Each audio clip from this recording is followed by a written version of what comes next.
RLV രാമകൃഷ്ണനെതിരായി നടന്ന അധിക്ഷേപ പരാമർശത്തിൽ സാംസ്കാരിക കേരളത്തിനൊപ്പം നിൽക്കാതെ സുരേഷ് ഗോപി അപകടകരമായ ഒരു പ്രവണതയെ കേരള ജനത ഒന്നടങ്കം തള്ളിയപ്പോഴും കലാമണ്ഡലം സത്യഭാമയെ ഒന്ന് വിമർശിക്കാൻ പോലും സുരേഷ് ഗോപി തയ്യാറായില്ല.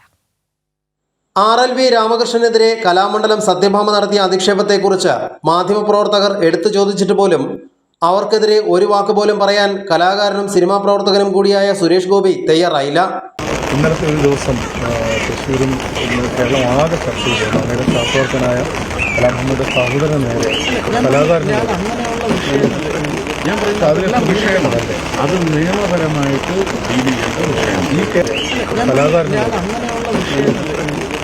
അതിലെ വിഷയമല്ലേ, അത് നിയമപരമായിട്ട് ഡീൽ ചെയ്യേണ്ട വിഷയം. ഈ അതേസമയം ഒരു കലാകാരനെതിരെ നിറത്തിന്റെ പേരിൽ അധിക്ഷേപം നടത്തിയപ്പോൾ കലാമണ്ഡലം സത്യഭാമയ്ക്കെതിരെ കേരളം ഒറ്റക്കെട്ടായി പ്രതിഷേധിക്കുകയായിരുന്നു.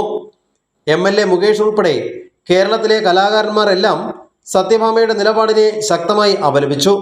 അല്ല, അത് സഹതപിക്കുക മാത്രമാണ് എനിക്ക് പറയാനുള്ളത്. അതിനകത്തുള്ള ബാക്കിയുള്ള ശാസ്ത്രീയ വശങ്ങളൊന്നും ഞാൻ പറയുന്നില്ല. പക്ഷേ സഹതപിക്കുക, അത് ഒറ്റപ്പെട്ട സംഭവമായിട്ട് കേരളത്തിന് നാണക്കേടുണ്ടാക്കുന്ന സംഭവങ്ങളാണ് ഇതൊക്കെ. ഒറ്റപ്പെട്ട സംഭവമായിട്ട് എഴുതി തള്ളിക്കളയുക, അങ്ങനെ ഒരു സംഭവമേ ഇല്ല. സൗന്ദര്യം എന്ന് പറഞ്ഞു കഴിഞ്ഞാൽ കളറല്ല.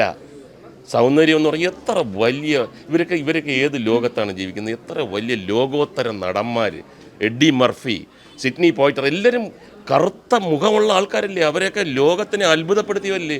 അപ്പോൾ ഇവിടെ അങ്ങനെ കേരളത്തിലെങ്ങനെ വന്ന് ജനിച്ചിരുന്നെങ്കിൽ അവർ അന്നേ വീട്ടിൽ പോയിരുന്നതിനായിരുന്നു. അതൊന്നും നമ്മൾ കലാകാരൻ എന്നുള്ള രീതിയിൽ സമ്മതിച്ചു കൊടുക്കാനേ പാടില്ല. എന്ന് മാത്രമല്ല, രാമകൃഷ്ണൻ എൻ്റെ എല്ലാവിധ ഐക്യദാർഢ്യവും സപ്പോർട്ടും ഉണ്ടായിരിക്കും. തൻ്റെ കുടുംബക്ഷേത്രത്തിൽ RLV രാമകൃഷ്ണന് പ്രതിഫലം നൽകിക്കൊണ്ട് തന്നെ മോഹിനിയാട്ടം അവതരിപ്പിക്കാൻ വേദിയൊരുക്കും എന്ന് സുരേഷ് ഗോപി പറഞ്ഞതിലും ആത്മാർത്ഥത കാണാൻ സാംസ്കാരിക കേരളത്തിന് സാധിച്ചിട്ടില്ല. മോഹിനിയാട്ടം അവതരിപ്പിക്കാൻ വേദി കിട്ടാത്തതല്ല RLV രാമകൃഷ്ണൻ നേരിടുന്ന യഥാർത്ഥ പ്രശ്നം.